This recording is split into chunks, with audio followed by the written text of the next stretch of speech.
Sveiki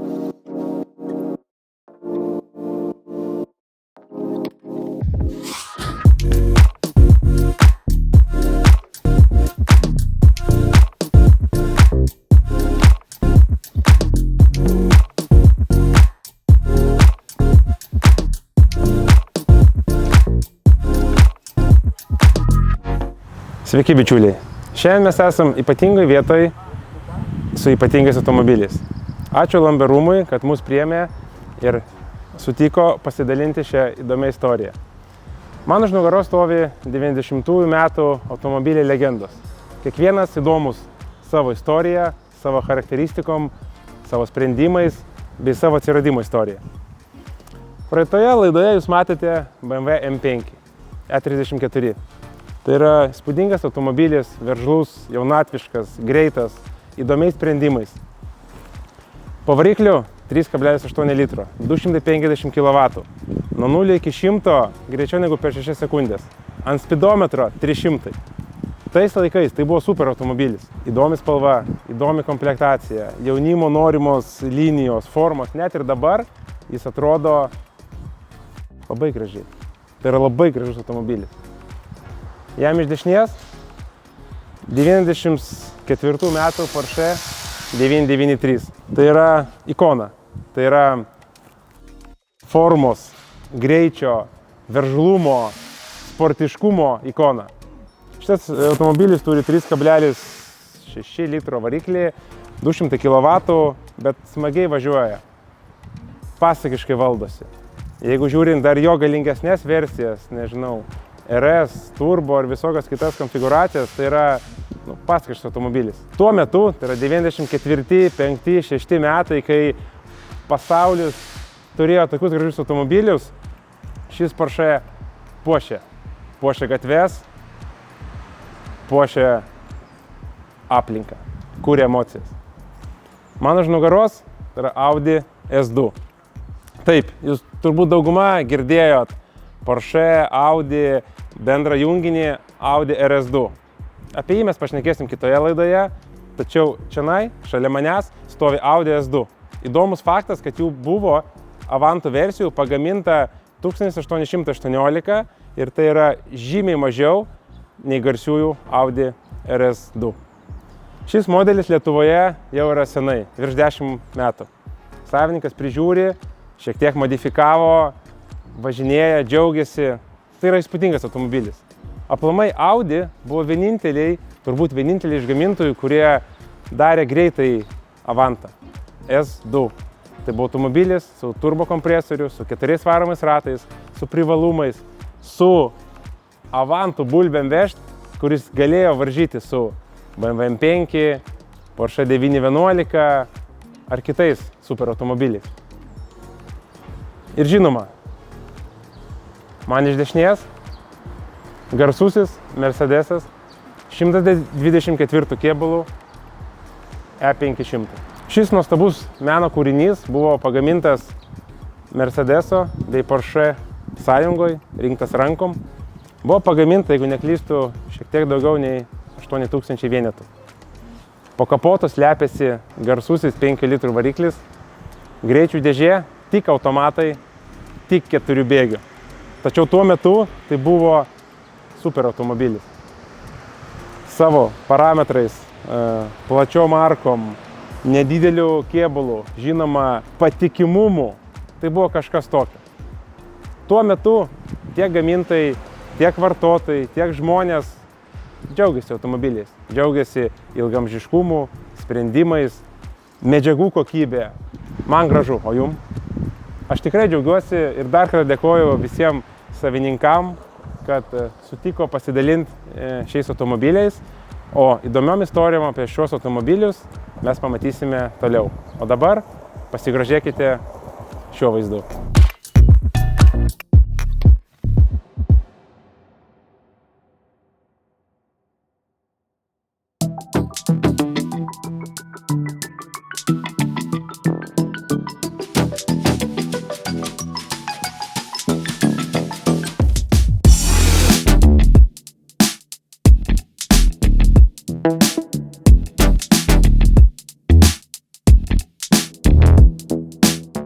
Sveiki, Sergejau. Labadies. Apžvelgiam Audi S2, tai pirmą sportišką Avantą, kuris pradėjo S serijos Audi visą kultą. Apžiūrėjom E500 Mercedes, M5, Porsche 911 ir atvažiavom pažiūrėti į itališką konkurentą. Ar galit papasakot plačiau, ką mes matom? Mes matom Lancia Delta Integrale Evo 1.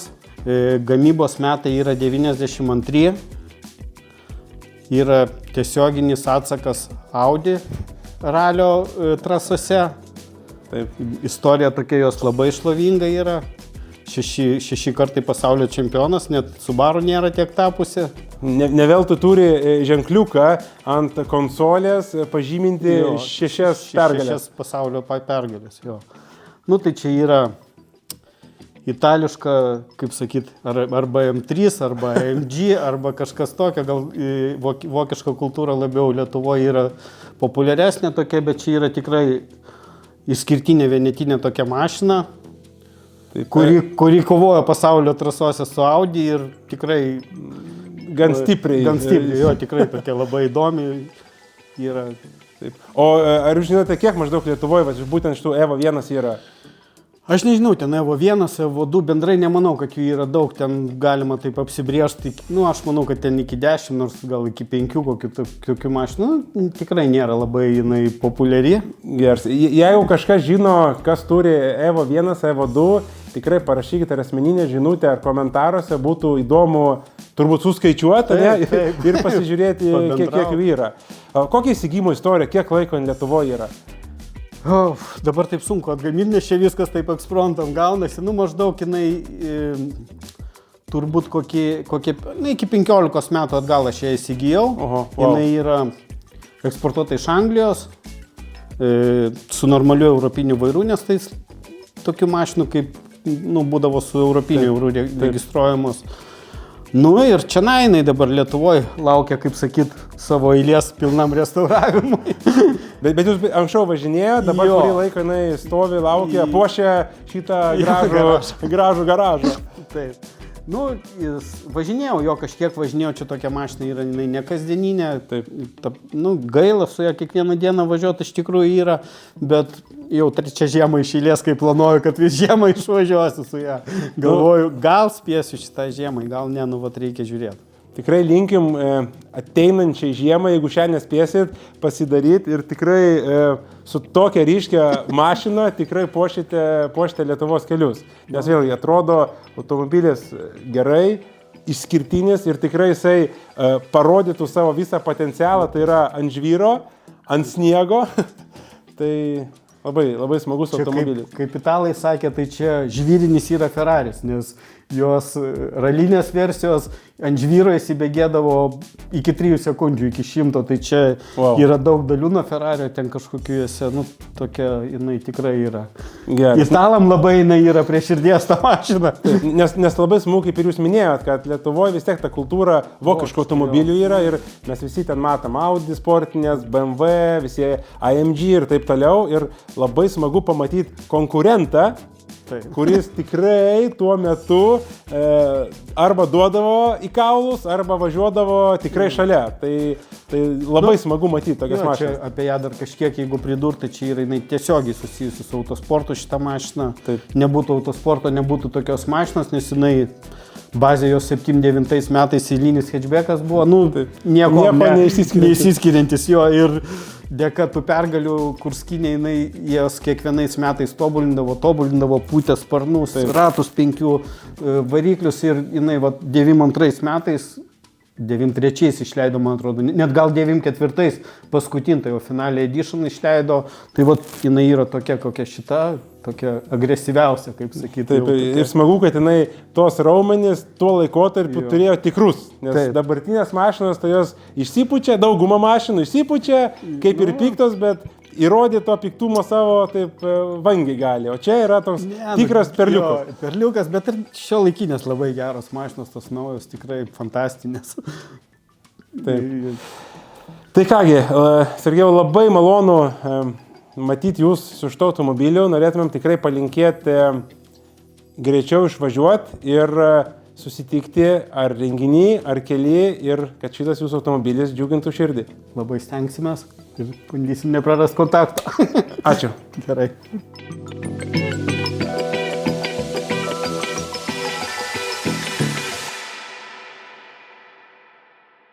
Sveiki sugrįžę į Juliaus dirbtuvės. Šiandien jums pravesiu ekskursiją po mūsų kiemą, muziejų, kas kaip pavadins, taip tas nepagadins. Tai pradėkime ekskursiją nuo mano mėgstamiausios kiemo dalies, tai yra lavonų kampas, kaip aš jį vadinu. Tai matot, turim Audi, turim Golfą, turim dar ten ir savų projektų, bet apie juos gal vėliau. Tai Audi. Audi vis dar stovi toj pačioj vietoje, kaip ir praeitą kartą filmavom, bet labai tikiuosi, kad savaičių dviejų bėgė mums pavyks ją įstumti vidų ir prie jos pradėti darbus. Detalės jau beveik visas turim, galėsiu nueiti apžvelgti, ką mes ten turim. Mačiau, turim ir atraminių guolių, ir seliamblokų, ir pagrindinį diržo komplektą. Viską, ko reikia, kad paruoštų automobilį eksploatavimui. Vėliau, jeigu pamenat, turim labai baisius ratus ant Audi. Ten užsidedu ir kapišoną, ir akinius užsidėčiau, kad tik manęs nematytų niekas. Bet mes jau turim naujus ratus, kur stiliuko žiemą bus labai daug, tai galėsiu nueiti apžvelgti, kaip jie atrodo ir kai bus sumontuoti, pamatysime, kaip ir ant mašinos atrodys. Toliau, turim Golfą ir Golfas visiems labai įdomu, kaip jo projektas juda, ar jis tiesiog stovi ir nejuda. Tai šiuo metu jis stovi ir nelabai juda. Šiuo metu yra išvežta turbina restauravimui, nes kriauklės nesusisuka ir gaminami turbinos tepimo ir aušinimo vamzdeliai. Tai gaunam tuos daiktus ir galim toliau judinti Golfo projektą. O šiaip kieme turim ne tik Retronil projektą, turim ir kitų. Tai manau, einam parodysiu, kaip atrodo kiti ir šiaip kokių mašinų pas mus čia dar yra ir kaip jos atrodo dabar. Gal vėliau pamatysit, kaip jos atrodo po tvarkymo, restauracijos. Tai keliaujam. Tai pirmas projektas, kurį apžvelgsim, turim Jaguaras XJS, jeigu neklystu. Jisai atvarytas remontui, nupirktas iš New Yorko, jeigu neklystu. Pats aš jį prieš porą savaičių pasikėliau, susidefektavau, kas jam blogai. Tai jeigu gerai pamenu, turim visus 4 stabdžius, stabdžių suportus stringančius. Tai ką aš jam jau atlikau, tai yra pakeičiau tepalus, kuro ir oro filtrus, kad tiesiog būtų švarus, šviežias tepalas. Tai šiuo metu yra užsakytos visos detalės, kurių reikia. Ir tiesiog dirbam su klasikinėm mašinom, į bet kokią parduotuvę detalių nuėjus negausi iš karto detalių. Tai taip ir yra, kad automobilis biškį pastovi ir tenka sulaukti, kol atvažiuoja detalės. Tai su šituo projektu gal parodysim kažkiek vėliau, kai jis bus padarytas arba bus daromas, o šiuo metu tiesiog stovi laukia detalių, tai keliaujam toliau, parodysiu kitus. Čia turim dar vieną projektą, tai yra Porsche 944. Mūsų Golfas turi tokius pat ratus kaip šitas Porsche'as, o šiaip jisai atvarytas, nes nepraėjo techninės apžiūros. Techninės apžiūros jisai nepraėjo, nes gale turėjo supuvusius kuro bei stabdžių vamzdelius, tas yra jau pakeista. Dar vienas punktas buvo, kad bėgo variklio tepalai ir jie bėgo per priekinį alkūninio velnio riebokšlį, tai tuo pačiu protinga yra pakeisti ir pagrindinį diržą, tai tas šiuo metu yra daroma. Kiek žinau, lygtais kažkokios detalės negavom ar kažko laukiam, dėl to jisai dabar biškį stovi, bet šiaip greitų metu bus pabaigtas ir savininkas vėl galės važiuoti techninę apžiūrą ir džiaugtis automobiliu. O dabar keliaujam pažiūrėti Audi detalių ir naujų ratų.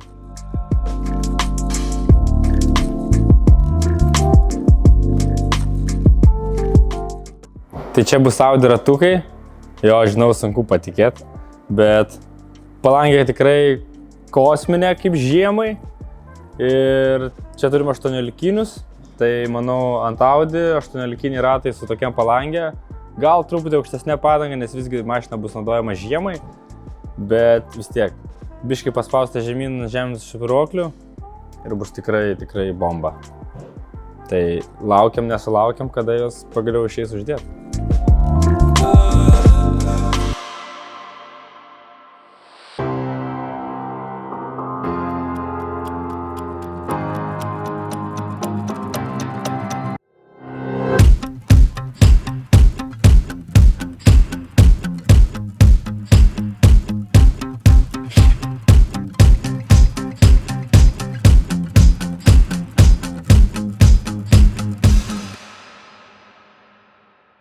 Arnoldas yra automobilių fotografas.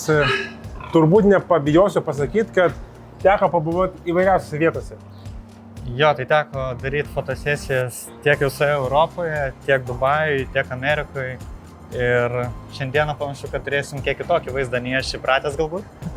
Taip, nes daugelis priprato nuotraukas daryti prie gražių pastatų, prie gražių vietovių, prie gražių merginų. O mūsų su Arnoldu idėja, kad mes padarysim fotosesiją su gyvūnais. Ir aš manau, kad mes šiandieną radom tikrai gerą kontrastą tam automobiliui, kurį atsivežėm čionais, būtent į šią fermą. Taip, tai bus mūsų pirmas projektas ir mes su Arnoldu nutarėm, kad padarysim daugumą retronil automobilių fotosesijų su gyvūnais. Tai bus tokia tematika, automobilis ir gyvūnas. Ir manau labai faina sujungti automobilį ir gyvūnus, nes gyvūnus mes mėgstame visi. Taip. O dar kaip prie to viso yra gražus automobilis, tai toksai nuostabus derinys. Taip, demo fotosesiją mes pasidarėme Trakuose. Tai buvo Bentley's ir alpakos. Jūs nuotraukas galite pamatyti viršuje. Ir manome, kad rezultatas yra labai geras.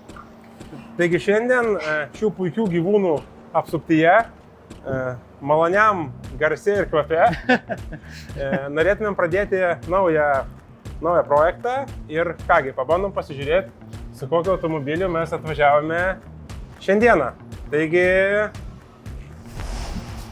šiandieną mes atvažiavome su šiuo automobiliu ir bandome važiuoti į vidų.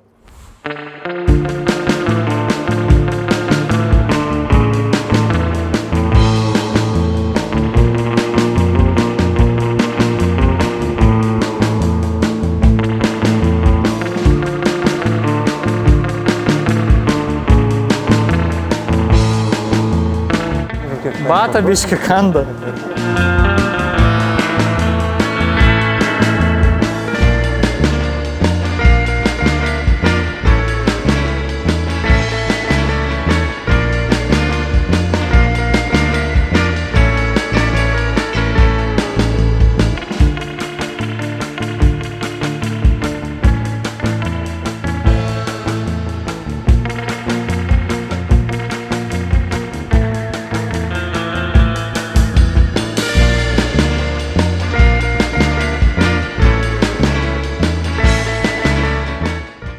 Taigi, mes po fotosesijos.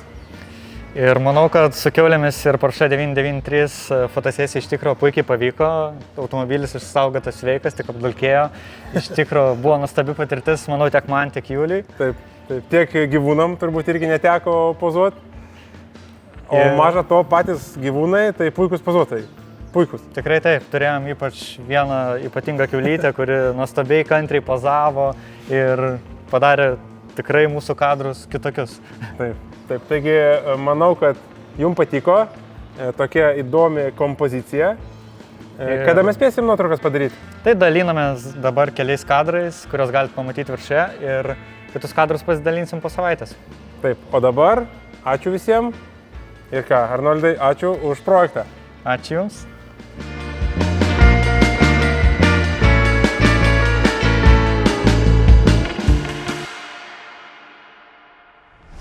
Ką sugrįžom dar atlikti vakarinę fotosesijos dalį, tai padarėm su kiaulėm, kaip jau matėt, ir ką? Liko pasistiprinti arba pasisilpninti. Pasistiprinti. Aš Arnoldą senai kalbinau, padarom tokio tipo fotosesiją, tai kągi, bandom ją ir įgyvendinti.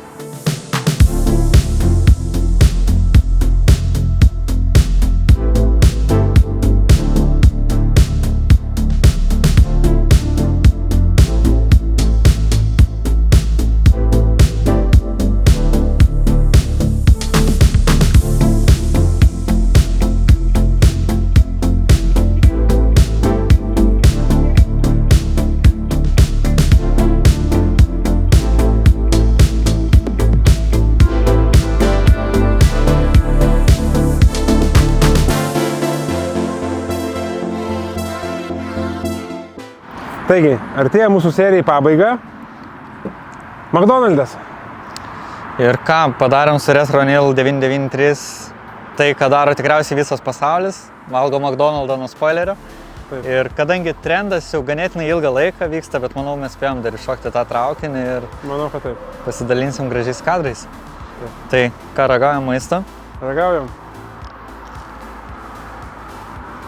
Atrodo biški šaltas, ne? Einu pašildyti.